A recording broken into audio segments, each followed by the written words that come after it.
Trump says he's going to move the U.S. embassy to Jerusalem, where it should have been to begin with.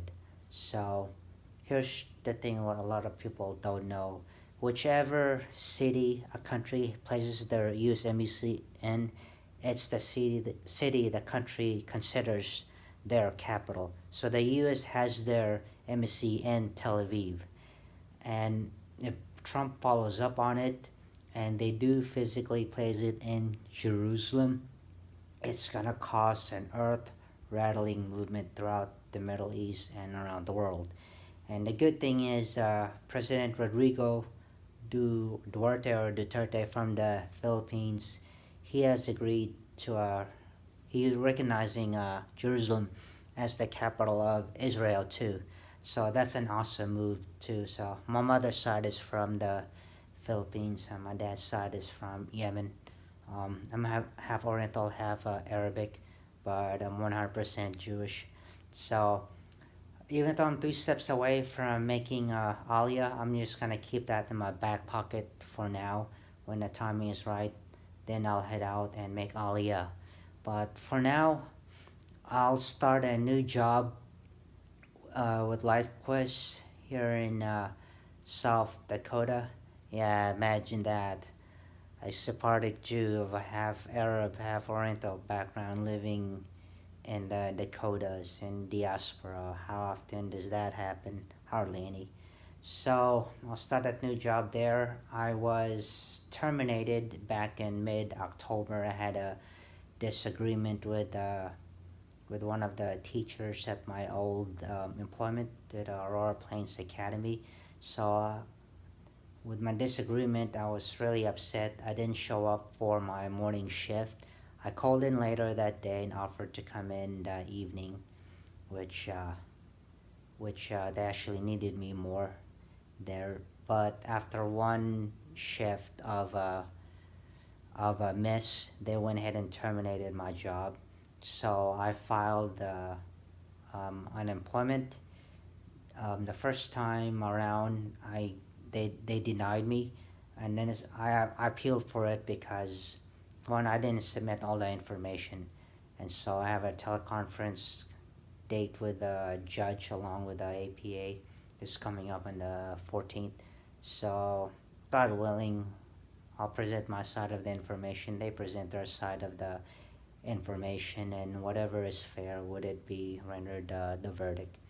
So I'd say if I got written up, that would have been fine. But to actually be fired after one no call, I one miss shift was to me a little too excessive.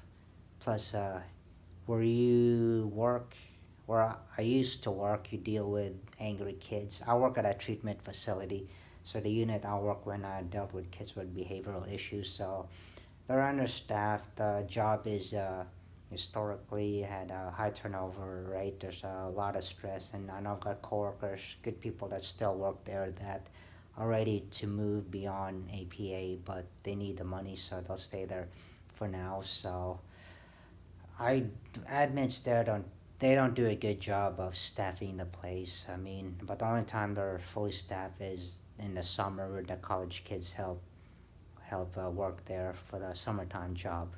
But otherwise, for the fall, winter, and spring, they're understaffed. So, what the workload that should have been dispersed among like 4 people in the big units or 2 people in small units, one person in a cottage small unit has to do it all, or two, or maybe even 3 people.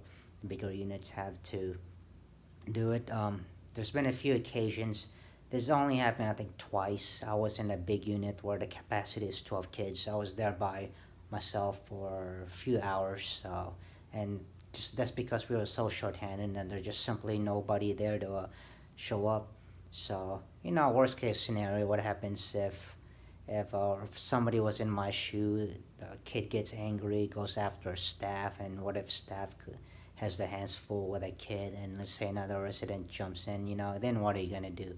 So, rather than terminate me after such for silly reasons, why is staff terminating employees when you're already down and you're working in a facility that's already low staffing, it's already high stress, and good luck getting somebody to work there during the fall, winter, and spring. When I told people that I worked the APA like the last 2 years, even when I was still there, I just kind of had the hint that APA didn't really have a good reputation among the community. But anyway, I guess what I see throughout this thing is just like the Tanakh says, what when good starts to turn bad and bad becomes good, that's how you know our Messiah is getting really, really near.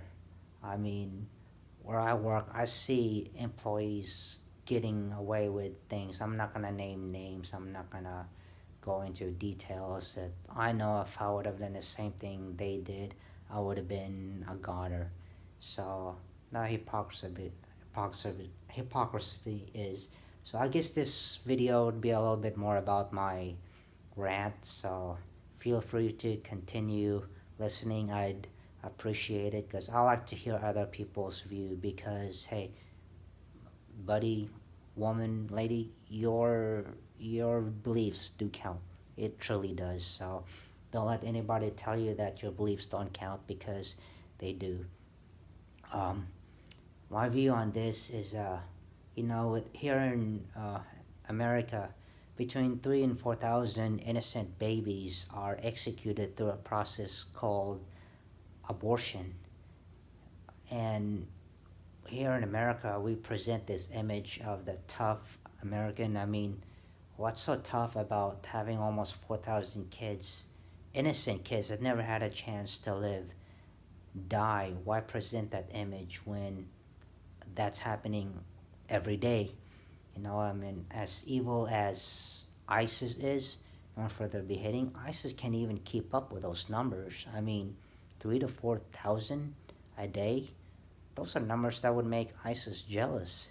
And then here in America, we point the finger at, oh, ISIS is evil, or Hezbollah, or Hamas, or all those are evil. Well, what are we doing here in America? What does that say about a country that executes more than ISIS does? So that's my little rant on it. So I, I know you can't go into an abortion clinic and bomb the place. That would not be right. But probably the best thing, maybe the only thing for some people can do is to pray for the doctors, pray for the mother, pray for them that life is worth living. And you may not think that you can raise the child by yourself, but okay, give that child a chance to live. You give that child a chance to live. You yourself also live. And just imagine all the people that you and your child could bless. And who knows, perhaps your child would grow up to help find a cure for cancer. Perhaps they have a problem and how to better survive our economic times. Who knows? There's no telling what that child could grow up to be. So, always choose life. I've never heard of anybody celebrating their abortion. I mean, God forbid that'll never happen. But it's a sad, it's a sad, it's a sad case that we have here going. So what we can do is take the humble approach, pray for people. Um, 2017 is coming to a close. 2018 will be a very interesting year. I look forward to it because right now I start a new job.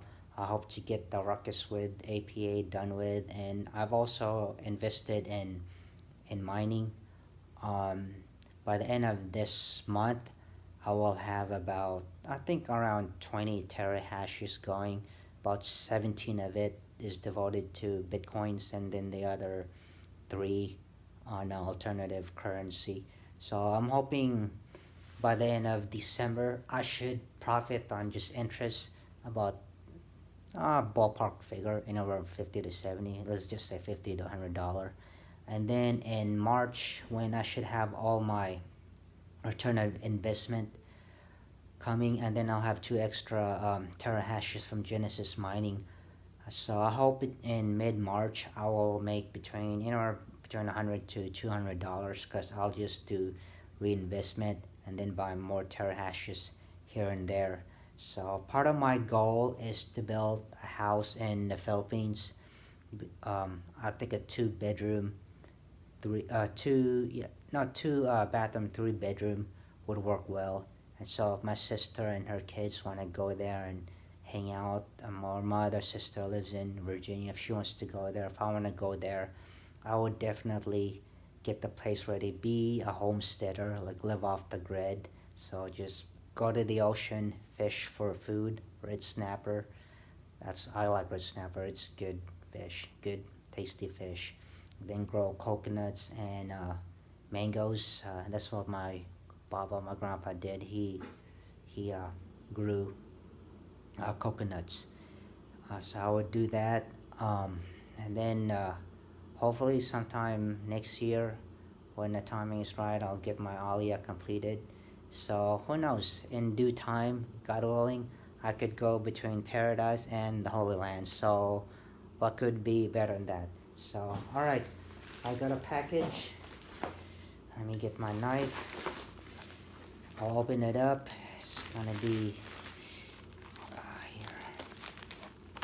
Yeah, hopefully you can see. All right, here we go. All right, cut a little bit of the box. See what we have. This came from California. I had ordered some gold and silver. It's a lot more reliable form of wealth than fiat currency. So, all right, I have Dove of Peace, the Holy Land mint. Let me take it out of its case. Here's what it looks like. Oh, it's a little bit of a glare. There you go. I really like this. It's shiny. It's 1 troy ounce. Holy Land Mint 2017 this year. So I started collecting gold and silver in 2013, and I have to give credit for a lot of people that I've listened to on YouTube and articles I read on the internet. So that's really where you would find your most accurate, truthful information is there on the internet.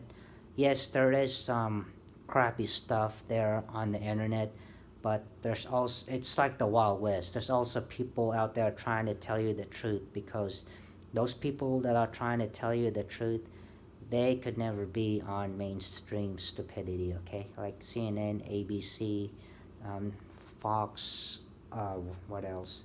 CNN. They would never be on there, or if they do make appearance, they'll never go back on a regular basis, because that's not what the establishment wants. That's not what the Illuminati wants. That's not what the, call it whatever you want, but they don't want the truth. And the truth is here in America and